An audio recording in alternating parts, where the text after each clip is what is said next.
আসসালামু আলাইকুম বন্ধুরা, এটা হলো একটা স্যামসাং A51 5G মডেলের একটা ফোন। এই ফোনটার সমস্যা হচ্ছে এই ফোনটা টাচ ডিসপ্লে চেঞ্জ করতে হবে, তো আপনারা সাথেই থাকুন।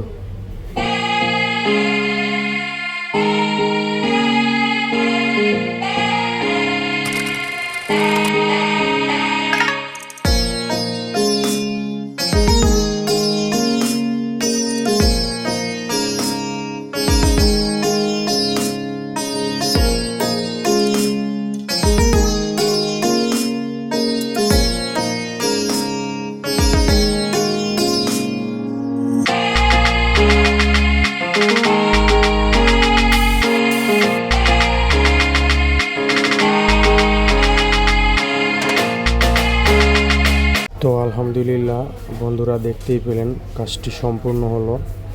তো ধন্যবাদ সবাইকে সাথে থাকার জন্য।